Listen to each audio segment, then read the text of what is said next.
friends. So we are going to solve our problems. There were kind of two. It's kind of a two-part problem. So yesterday I told you that you would have to add together all these groups of 12. I'm going to kind of do it a couple different ways just to show you some different strategies for doing this. One way is I'm going to split them into two groups. I'm going to do these 5 together and these 5, just because altogether it's such a huge number of 12s that I might lose track of something and get it wrong. So I'm going to do these 5 into groups of 10 and 1. So 10, 10 for this one, 10, 10, 10. I have 5 groups of 10 because I have 5 12s here. And now I'm going to do my 1s. 1, 2, 3, 4, 5 because I have 1, 2, 3, 4, 5 groups of 2. So 10, 20, 30, 40, 50. And 10, 20, no, I need to skip count by 2s. 2, 4, 6, 8, 10. Now I need to put these together. 50 plus 10 is 60. So these 5 together equal 60. Now I'm going to erase this just so I have room to solve it a different way over here. But I am going to write my 60 down on this side so I don't forget that's what it equals. So all of these together equal 60. Now I'm going to do this one. I'm still going to add them together. I'm going to just do it a different way.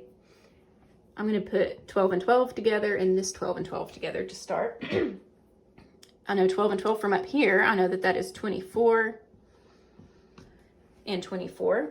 I'm going to put those two together.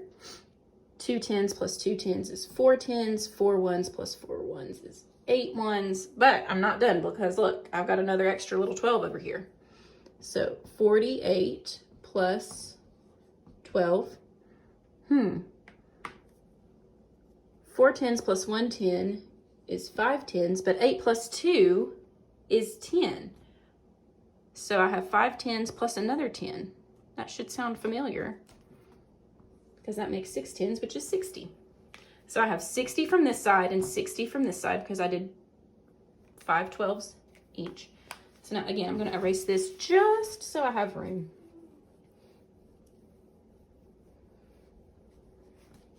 So I have 60 plus the 60 I did over here. Now you could solve that a couple different ways too. You could think about how many 10s that would be. I'm going to draw it out with 10s and 1s just so I can keep track. So 60 and 60, 10, 20, 30, 40, 50, 60.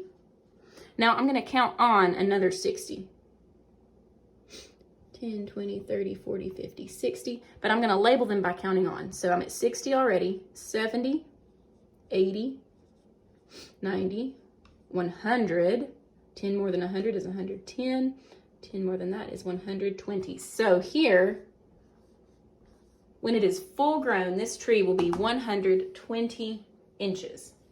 And that is important to remember because down here, we're going to need that number. How many more inches does it need to grow to be full grown?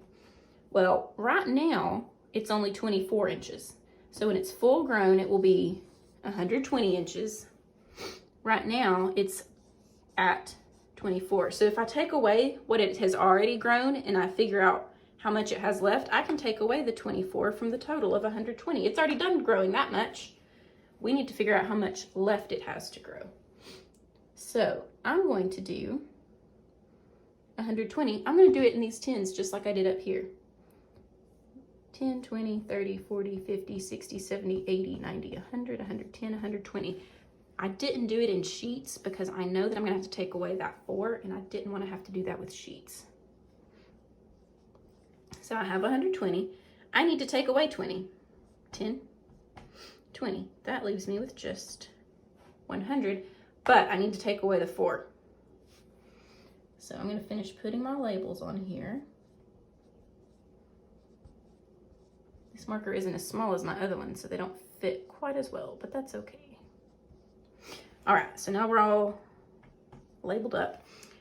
I need to take away 4. I don't have any 1s to do that with, so I'm going to squiggle out this 10 and turn it into 1, 2, 3, 4, 5, 6, 7, 8, 9, 10. And take away 4. 1, 2, 3, 4. And that leaves me with 5, and one more is 6. So I have, not squiggled out over here, I've got 90 and 6. So this space in between is 96 inches. So this little tree has a lot of growing to do. It's at 24, it's already done that. It's trying to get to 120 inches. So it has 96 more inches to grow.